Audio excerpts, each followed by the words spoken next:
In this video, I'm going to introduce you to a remarkable individual who's had an incredible tenure in politics and yet remains humble and down to earth. When I contacted him and asked him if I could come and interview him, his response was, "Oh, yeah, absolutely, come on down, no problem." For a guy of his accomplishments, that's really quite something. Now, I did make one mistake when I was talking to him. I referred to him as Mr. Gordon Hogg, but in fact, actually, it's Dr. Gordon Hogg, PhD.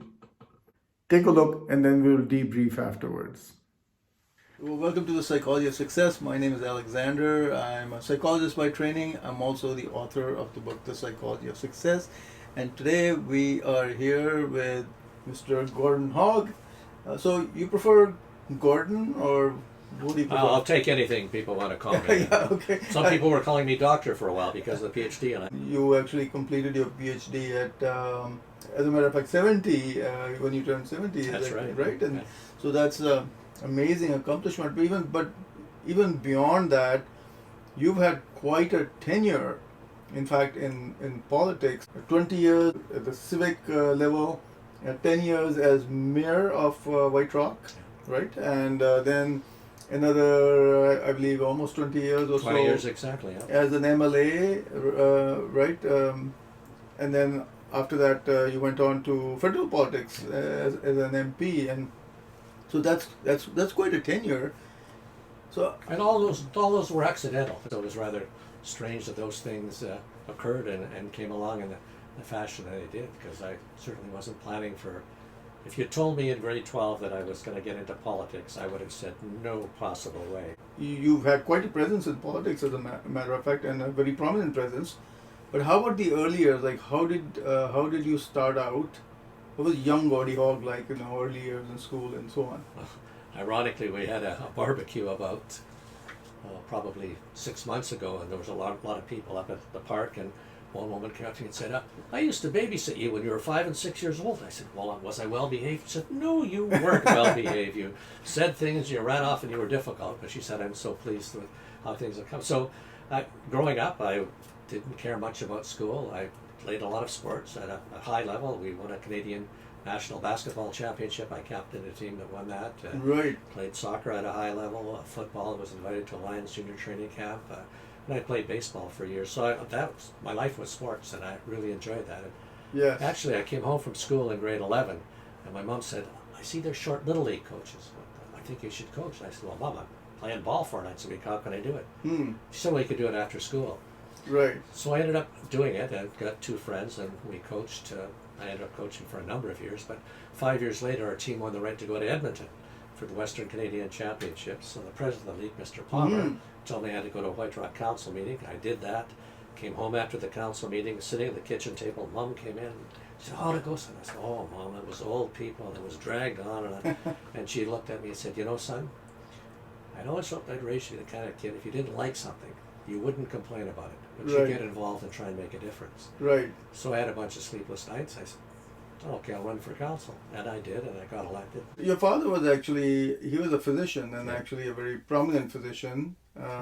But you veered from that course of of life and work, and you went off into politics. But so initially, very active in sports, but then you went on into politics. Well, I was a probation officer when I went into politics. So Oh yeah, okay. So I actually, my old basketball coach said that there's something called a probation officer. This is after I had graduated from UBC, but I failed my first year because we won the Canadian Championship in New Brunswick, and I didn't come back for final exams, so knew everything was going to fail. Right. And in those days, they used to mail out the marks, so I was running to the mailbox to get them first. And then I gave them to my dad, and he was sitting, and he looked at them, and he looked up and said, "Well, son, I saved a few dollars to help you go to university, but if you'd rather that I make a down payment on a backhoe or something, I'd be happy to do that." Okay. So there was no anger, no animosity. It just, here's another option. And Right. I said, "Well, maybe I'll go back to school." And then this having worked, as I mentioned, coached football and a number of things, and got into foster parenting. And my whole basketball coach said, "There's something called a probation officer. I think you'd be good at that." So he filled out all the forms for me and applied, and I went through the interview process. And you became a probation officer. So what was it about politics that called out to you? Because there are differing views about politics. On one hand, it's considered to be a kind of a blood sport where nobody should be touching it, and it's you want to try and stay away from that as much as possible. But you've worked, your work in politics has been very very well received and respected, and so on. So what was it about politics that, and I personally believe, actually, in my opinion, politics, I think, is a very high calling. But what was it that attracted you to that? Well, I guess at first it was my mother saying to me, Yeah, go do something about it. Yeah. And so when Mom gave me that challenge, and ironically I was elected to top the polls the first time, I learned a lot through the years, and as you say, 10 years of the 20 years, 10 years as mayor. 10 years as mayor of White Rock. And then I was moving on, and the MLA for the area, a fellow named Wilf Hurd, resigned. And so I was approached by Gordon Campbell, who was then leader of the Provincial Liberal Party, and I'd worked with him Yes. when I chaired the Mayor's Council for Metro Board. Right. He asked if I would consider running for MLA, so we had a little discussion, meeting, and decided to do that. So did that for 20 years and had a number of great experiences. That combined with being the warden of the Youth Detention Center.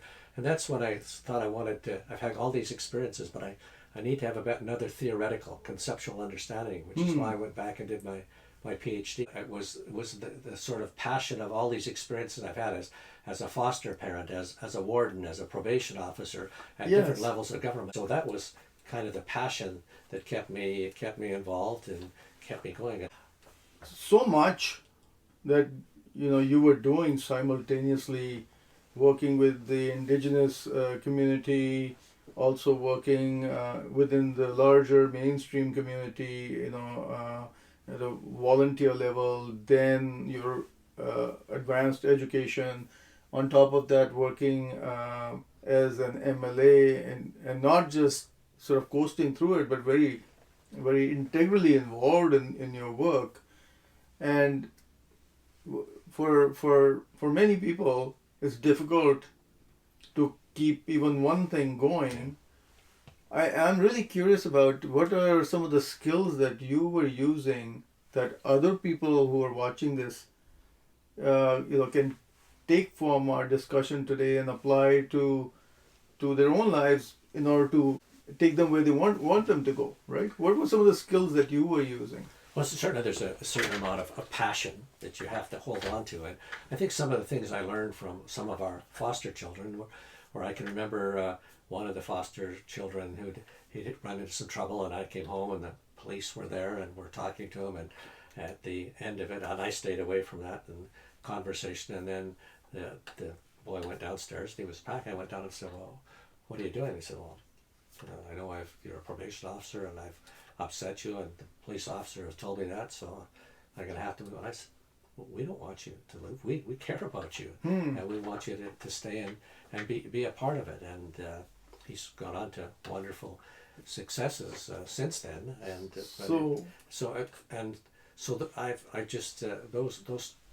chances to be able to influence people's lives have been something that I find extremely rewarding. I'll tell you what I hear when you're talking. Earlier I was asking you, what are some of the things that you brought to your own life that allowed you to achieve the success that you've had over the years. And what comes across is genuine caring about what it is that you were doing, and bringing real passion and actually really taking an interest in what it is that you were doing. And is that fair to say that actually these two ingredients have been very much a part of your success and helping you achieve success? Yeah, and I think those were learned. Where was it learned from? Where did that come from? Well, certainly from my parents, and then outside of the household, it was a basketball coach and people who encouraged and supported me. And even when I was not caring much about academics and failing at school, there was no "you stupid jerk" stuff. There was how can we help you? What type of support do you need? It was a caring approach. Caring approach. I care about you, and so often, even when I was working with probation officers, and they would say, "You Yeah. idiot, what did you do there?" Right. Rather than having a dialogue and position and a sense of caring and commitment. So having Yeah. been the fortunate, lucky recipient of a lot of caring, knowing that my father had the same type of caring, he would have never been a physician if it hadn't been for the support that he received when his family was Yeah. wiped out in the Depression. And having that as part of my storyline, part of my growing up. Yeah, a more caring kind of approach rather than, I think so often that really heavy-handed, authoritarian kind of methodology, it gets, sort of reinforced in public discourse. You see it on TV, you see it in movies. What I'm hearing from you is that what worked much better was that caring and gentler approach. You can't just go and give information around, don't do that or don't do this. Yeah. There has to be some type of compassion and caring in terms of where people, and that works in organizations, not just with people. And people have to believe you, right? That's kind of what you're saying too. Is when you are working to establish success for yourself in life, people will come to you. They'll work with you, but only if they believe in you and what you're doing, and they believe in your genuineness, right? Exactly. That's a big piece, is what you're saying. I mean, that's really interesting to hear, because given the positions that you've held, can you talk about some of them? Because you've held some very high level positions, some very high level positions as minister in various portfolios. Yeah. Can you just talk about some of them? What are some of the I certainly was Minister of Children and Family Development, which was a very significant one. Yes. I was the Minister for Health Promotion, which was a wonderful position. I got to speak to the World Health Organization in Bahrain and in London and travel all around with the messages that I had in that. And again, the message was, at that point, we wanted to be the healthiest jurisdiction ever to host the Olympic and Paralympic Games. Yes. So you don't tell that, you have to live that. Right. I was the Minister of Mines. Minister of Mines. So I mean, you've held some very high profile positions. So you never let it go to your head though. When you're sitting and talking, you're talking about actually listening to people, being genuine, working with people, right? Investing fully, right, in order to not just sort of trying to ram through your own perspective, but actually bringing people together, right? How did that happen, that that you didn't let it get to your head, and that you continued, you use this softer approach, this people approach instead? How did that happen? I'm not sure I know. I think that I described what my dad said to me when I failed at university, and he said, if I saved some money, I could make a down payment back. So I grew up in an environment that was pretty positive and caring. My dad was out doing house calls all the time. My mom had been a nurse, and there was all of this caring and the community around us and all kinds of support with that. There was nobody that was saying, do this or do. Actually, my dad, one time, I got home, I was 11 years or 12 years old, and I got home 3 a.m. We'd gone to I had stopped at a friend's place. I never phoned or said anything. And so I came home, I got into bed, and Dad came in and just yelled at me, and he'd never yelled at me before. He's just screaming, we're so worried about you. Next morning, he came down and sat on my bed and apologized. Huh. So here I had done something wrong. Right. And he's apologizing. He's apologizing, that's right, yeah. So those types of events through the course of my life, I think that experiencing those. And you still remember that moment, right? And as you and I are talking, what another piece that really comes through for me is the influence that your parents had on you, and how you applied what you learned from them in your own life as well, right? Yeah, and I'm not sure that is sort of a cognitive, I learned that learning experience. That there's something intuitive about being involved, being involved with people and people who are caring, and I think certainly as I was a probation officer, it was the same kind of thing. I was not saying, here you got to do these things. I was getting involved with them, and I remember once visiting a fellow who was on probation, going to his house, and he lived in a small rundown house, and his bedroom was actually in the attic. He had to climb a rope ladder to go up to his bedroom and sleep in the attic, and I was thinking, this has got to be awful for him, and it wasn't. And I was thinking of maybe we're going to have to apprehend him and move him to a foster home or something. And I talked, and he said, no, this is. This is what So we all have a different perspective sure. on how we do that. So Yeah. how do we ensure that we don't take our perspective and I tell you what to do? Right, yeah. How do we have that? We all have a narrative. We all have a story, whether it's in our lives and the story. And how do Sure. where do they intersect? And where are the values that we connect on? And how Right. can we relate to those values and ensure that people are being able to live their values? And there's lots of ways to live our values. If you're in an environment that is dictatorial or telling you what's right or wrong, then people tend to react to that. They tend to develop A defensive. defense. That's right, like the defensiveness, right? Yeah. What's keeping you busy these days? I'm on 5 different boards. I've been doing some consulting, and Right. I'm interested in again. I've spoken to a number of conferences recently. There will be people who will be watching this and listening to this. Many of them trying to build success for themselves in their lives. What advice would you give somebody who's watching this video about how to achieve success in life, how to do well in life? Well, again, some people, if I'd been a bricklayer's helper and enjoyed that my whole life, I might have deemed that was very successful. And I've met lots of bricklayers helpers who are extremely successful Right. because they're feeling good about who they are and they're making enough money to support a family, whatever it might be. I can remember when I was a probation officer and kids were getting in all kinds of trouble, and I wouldn't say you stupid idiot. I think, so what would you, if you were your parent, if you were somebody who really cared about you, Yes. what message would you be giving to yourself if you were somebody who really cared Yes. about you? And it was interesting to get that kind of discussion going. Yes. That's And brilliant. what would, if you reflect, if you can imagine yourself being 40 years old and looking back at where you are now, what are the things you think that you could do differently, or are you comfortable with this? Those kind of things. Never making a judgment about right or wrong, but trying to contextualize, provide a different structure or format by which they might look at themselves Right. in a different fashion, in a different way. Well, I know you say that it's not a decision you make and about how to be or how to work with people, and somehow it's almost osmotic. But I can tell you, every day you make a decision about how you want to live your life, and that's a remarkable way. That's a remarkable way of working with the world and living in the world. So I really thank you very much for sharing your time with us today. And you're a very modest individual, and you asked nothing of us to give us your time.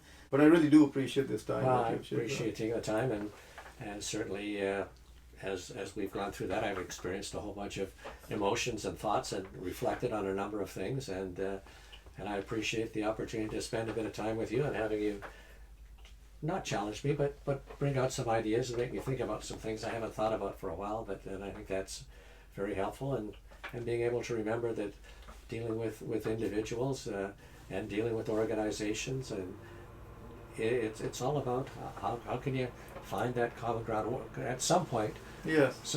everybody we meet knows more about something than we do. Well, that's very true, isn't And it? being able to, if somebody's having challenges, I'm sure they know something way more about something than I do. Yes. And getting them to go to those strengths and being able to build on those strengths in those organizations and Yeah, and listening to people, right? And, yeah. But when I did a TED talk, and one of the things that I said in the TED talk is, I started out by a Mark Twain quote saying, "It ain't what you don't know that gets you in trouble; it's what you know for sure that just is not so." And then went through that. But basically, what my belief is that wherever we go in the world, most people care about the same things. Yes. They care about family. They care about community. Sure, They care about getting ahead, whether it's getting ahead economically, socially, Sure. spiritually, educationally. Yeah. And we should be darn excited to celebrate the sameness that we have Yes. in our pluralistic, multicultural society. And too often we don't do that. Too often we describe ourselves by differences instead of by sameness. And I think being able to look at that and understand the value of sameness as it applies multiculturally, but also as it applies with individuals who are trying to find their way in the Well, world. definitely, it applies at the macro and the micro level, right? Thank you so much, Gordon. I really appreciate it. Thank you. Gordon, should I be calling you Gordon? You can Gordon? call me anything. I get called all kinds of things. Some of them not nice. So I'm happy with I it. wouldn't be one of those people. So thank you so much, Gordy. I really do appreciate So it. that was Dr. Gordon Hogg. After I interviewed him at his house, I went back again because I wanted to get a recording of this gym that he's created inside his house. So, a full-fledged gym. It's like at a recreational center. It's that huge. And that gym is open to anybody in the neighborhood kids, whoever wants to drop by and play sports, hold block parties. He's got pinball machines in the back of his house. He's also got a swimming pool, a hot tub, and people can just drop in. It's just amazing. I mean, that's the kind of personality he is. I was truly impressed and inspired. So take a look at this video clip. The sound isn't that great because when we're in the gym, it's really echoing, and we couldn't get a shot of the swimming pool and the hot tub because it was already pretty dark outside. We're back again, obviously, here, and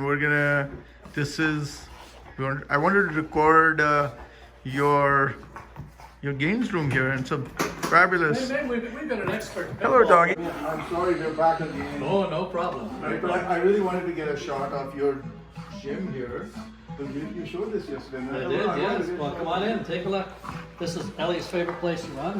Wow. We've got the hook turned down nice and low because we have a number of young kids in elementary school who can dunk at that, so they quite enjoy that. And we wind it up to 10 feet for the other people. It's fantastic. I mean, so who comes here? Who comes to play here? Who is? Well, the whole neighborhood. This is a little outline for a soccer goal. Right. That, You can play soccer here. Kids play indoor soccer. Right. The red lines are for racquetball. And then we've got the stanchions in there for volleyball.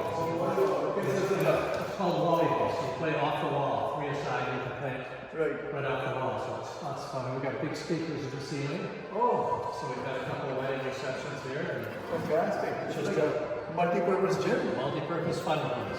So you kind of built this as a community space in here. Like, Well, we- family and community space. Yeah, and we do have block parties here. Oh, do you? Oh, okay. So, That's fantastic.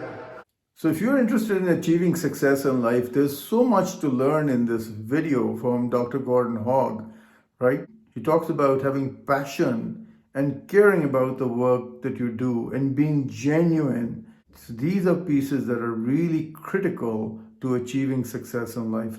If you can cultivate these in yourself, there will be people around you who will take you to where you want to go. Of course, you always have to put in the work yourself, but you can never just do it alone by yourself. There have to be other people who will help you, and they will want to do that if you have the qualities of genuineness, of trustworthiness, and if you're a person who's really passionate and cares about the work you do. I hope you will consider joining this channel. You'll get to meet many people like Dr. Gordon Hogg who will inspire you and motivate you to be successful in life. Please feel free to share this video. And also do comment what resonated most with you as you were watching this video. I will be back again. In the meantime, good luck and take care.